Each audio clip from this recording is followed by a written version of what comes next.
यूं तो मधेपुरा सांसद राजेश रंजन पप्पू यादव अपनी ऊंची कद की राजनीति के लिए जाने जाते रहे हैं, जिनका समर्थक सिर्फ बिहार में ही नहीं बल्कि पूरे देश में है। और उन समर्थकों के साथ पप्पू यादव ने अपनी राजनीतिक कद को और बढ़ाने के लिए जन अधिकार पार्टी भी बना ली और विधानसभा चुनाव में अपने उम्मीदवारों को भी मैदान में उतार दिया, किंतु परिणाम सिफर रहा और एक भी प्रत्याशी जीत नहीं सके। किंतु पप्पू यादव खुद जब भी चुनावी मैदान में उतरे तो ज्यादातर उन्हें जीत ही मिली, जिसके कारण उनका आत्मबल हमेशा ऊंचा रहा।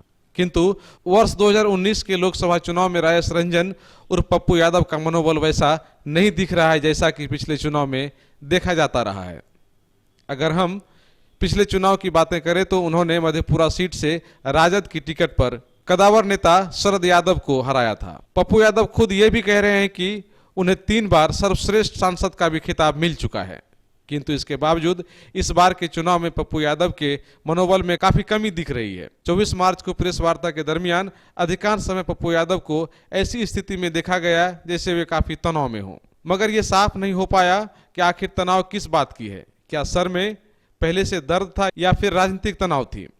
किंतु प्रेस वार्ता के दरमियान जब उन्होंने बोलना प्रारंभ किया तो मन की व्यथा सामने आई। दरअसल पप्पू यादव महागठबंधन से टिकट नहीं मिलने को लेकर इस कदर दुखी थे कि कई बार उन्होंने माथे पर हाथ रख चिंतन किया और जब बोलना शुरू किया तो महागठबंधन से खुद को उम्मीदवार नहीं बनाए जाने को लेकर दुखी दिखे। तब ये साफ हो पाया कि खुद बड़े जनाधार का दावा ठोकने वाले पप्पू यादव महागठबंधन का समर्थन पाने को इतना परेशान क्यों हैं, जबकि इनकी अपनी पार्टी है और खुद की पहचान भी। इसके बावजूद अपनी पार्टी के बदौलत चुनाव मैदान में जाने से किस बात का डर इन्हें सता रहा है, जो महागठबंधन का सहारा लेना चाहते हैं। अगर आपको यकीन नहीं होता है तो आप खुद ही सुन लीजिए। देश के सर्वोच्च सदन के सर्वश्रेष्ठ सांसद का 3 बार हमें खिताब मिला। इस देश के 130 करोड़ लोगों के जीवन, उसके विकास और उसकी सुरक्षा की जिम्मेदारी हमारे व्यक्तिगत जीवन से, व्यक्तिगत राजनीति से ऊपर है।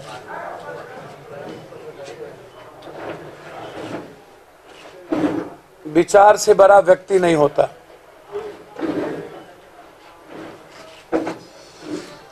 पांच सालों से लगातार देश के 130 करोड़ लोग देश के मानवीय और इंसानियत की हिफाजत, देश के युवाओं के और छात्र के जीवन के निर्माण के लिए लगातार सड़क से सदन तक संघर्ष, देश के सेकुलर दृष्टि को बनाए रखने में लगातार सदन और सदन के नीचे सड़क तक हमेशा एक आवाज सेवक के रूप में, सेवक पप्पू यादव, पप्पू एक सेवक के रूप में हमेशा मैंने हर परिस्थिति में हर मूल्यों के लिए कुर्बानी दी है। मधेपुरा जो राजद कहती है परंपरागत सीट है मेरी, इसके पहले शरद यादव जी 20 सालों तक जदयू और भाजपा से एमपी रहे। उसके पहले शरद यादव जी ने राजद के नेतृत्व लालू यादव जी को वहां से चुनाव हराया, फिर लालू यादव जी ने चुनाव हराया और उसके बाद जब 20 सालों तक शरद जी जदयू भाजपा के माध्यम से कुंडली मार करके बैठी हुई थी मधेपुरा में, तो उन्होंने कोसी और पूर्णिया के बेटे को इन गलत आदमी को भगाने के लिए टिकट दिया। पप्पू यादव किसी परंपरागत सीट के कारण चुनाव नहीं जीता। पप्पू यादव कोसी का बेटा है, पूर्णिया का बेटा है, इसीलिए यह सीट पप्पू यादव को, इसके पहले भी बाय इलेक्शन जब हम चुनाव लड़े पूर्णिया से हारे थे तो हमें टिकट पूर्णिया सीट को सुरक्षित रखा जाए इसके लिए पप्पू यादव को मिली, मधेपुरा सीट को। मेरा कतई मन नहीं था पूर्णिया से बाहर जाने का, लेकिन जब मधेपुरा की सुरक्षा का सवाल आया और एक व्यापक बिहार के एक मजबूत विचारधारा के निर्माण की बात आई तो पप्पू यादव राजद मिलकर के चुनाव लड़े। फिर आज ये कहां से हो गया कि राजद की परंपरागत सीट है और आप कोसी और पूर्णिया से हम कहां भाग जाएं? में लगातार बोला गया कि आप महागठबंधन के हिस्सा बनेंगे। कभी कहा, हमने कहा मधेपुरा कोई दिक्कत नहीं है, मेरा घर पूर्णिया दे दीजिए, बोला कोई प्रॉब्लम नहीं। फिर पूर्णिया से हमें आप बेदखल कर दिए। फिर आपने कहा खगड़िया, फिर खगड़िया से बेदखल कर दिए। राजनीति में अहंकार का क्या मतलब? हमारी कोई लड़ाई कभी भी व्यक्तिगत तौर पर लालू यादव जी और उस परिवार से नहीं, वैचारिक लड़ाई सबकी रहती है। व्यक्तिगत लड़ाई तो नीतीश जी और लालू जी की थी, व्यक्तिगत लड़ाई तो मायावती और अखिलेश जी की थी। जब अपने और अपने राजनीति के लिए आप नीतीश जी से समझौता करते हैं, शरद यादव जी बीजेपी और जदयू से समझौता करके आते हैं तो सब जायज हो जाता है। और पप्पू यादव जब आम आवाम के जीवन के निर्माण से समझौता करता है, उसके दिल से हर परिवार को अपने परिवार समझ करके चलता है, तो फिर हम जहर हो जाते हैं। कांग्रेस तय करे, कांग्रेस जिस भी मुद्दों को रखेगी मैं उस पर तैयार हूं। कांग्रेस नेतृत्व राहुल गांधी जी देश बचाने में और विचारों से ऊपर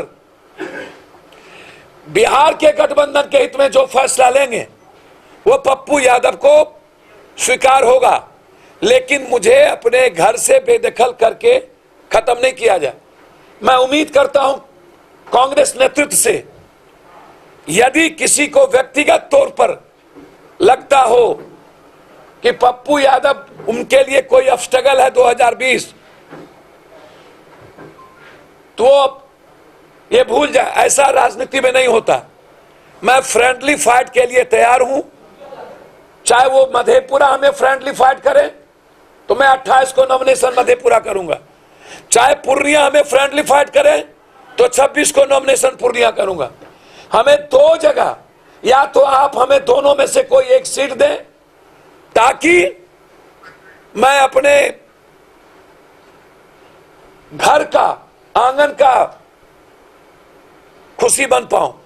बहरहाल पप्पू यादव ने अंतिम समय तक गठबंधन पर टिकट देने का भरोसा जताया है और अगर ऐसा नहीं होता है तो पूर्णिया और मधेपुरा में से किसी एक सीट पर पप्पू यादव चुनाव लड़ेंगे। उन्होंने प्रेस वार्ता के दरमियान कहा कि अगर उन्हें पूर्णिया से चुनाव लड़ना पड़ता है तो वे 26 मार्च को नामांकन करेंगे और अगर उन्हें मधेपुरा से चुनाव लड़ना पड़ता है तो फिर 28 मार्च को वे अपना नॉमिनेशन करेंगे। यह घोषणा करता हूं, यदि गठबंधन का कोई हिस्सा नहीं हुआ तो पप्पू यादव 28 तारीख को मधेपुरा से, हमें जिस तरीके से लात मार के गाली से भगाया जा रहा है, हम वहां, और 26 तारीख को पूर्णिया, हमें यदि आप गठबंधन का हिस्सा से अलग करेंगे, लात मारेंगे, तो हम उस कोसी की जनता का बेटा बनकर और पूर्णिया का बेटा बनकर हम इस लड़ाई को मजबूती के साथ लड़ेंगे। और ये लड़ाई पूर्णिया और कोसी के बुजुर्ग और नौजवान के हाथों में होगी, फिर वो जिम्मेदारी मेरी नहीं होगी। मैं आज भी अपने को तटस्थ करता हूं। मैं उम्मीद करता हूं कि गठबंधन एक जो वर्तमान में सांसद है, किसी भी सांसद की टिकट आज तक नहीं काटी गई और कोई सांसद अपने परंपरागत सीट को नहीं छोड़ता। लेकिन गठबंधन धर्म के लिए मैं मधेपुरा सीट की कुर्बानी दे सकता हूं यदि महागठबंधन कहीं ना कहीं पप्पू यादव को हिस्सा बनाता है तो, या पुनः सेकेंड सीट मेरी पूर्णिया मधेपुरा में से ये 2 सीट पप्पू यादव का घर है, इस दोनों में से कहीं ना कहीं पप्पू यादव को आप एकोमेंडेट करिए। ये आप साइबर पक्षी को मत लाया कीजिए, जिसको राजद के वोटर और गरीब के वोटर का मिजाज का, माइनॉरिटीज के, दलितों का, नुनिया का, चौधरी का, मंडल का, धानु का, जसवाल का, पासी का, जादव का, गौरी का, ऐसे वोटरों का पता नहीं है। वो सिर्फ हवाई की राजनीति मध्य प्रदेश वाले अन पैसे वाले लोग करते हैं। यह घर, यहाँ का अधिकार मुझ पर, पूर्णिया और मधेपुरा कोसी का अधिकार मुझ पर गरीबों का है, युवाओं का है, और वो तय करेगा कि कोसी और पूर्णिया कहां चलेगा। मैं उम्मीद करता हूं कि आज किसी भी कीमत पर यह तय हो, ताकि हम कोई ना कोई निर्णय लेकर के, लेकिन ये मेरा अंतिम निर्णय है कि मधेपुरा से 28 और पूर्णिया से 26 कोई एक सीट यदि आप हमें देते हैं, इस दोनों तिथि में से कोई एक दिन पप्पू यादव का नॉमिनेशन और तीसरा आप गठबंधन का हिस्सा बनते हैं, तो फिर मेरे जो यूथ है, मेरी जो पार्टी है, मेरे जो बुजुर्ग है जो पप्पू यादव को निर्माण किया पिता की तरह, वह एक मजबूती के साथ गठबंधन के साथ खड़े होंगे।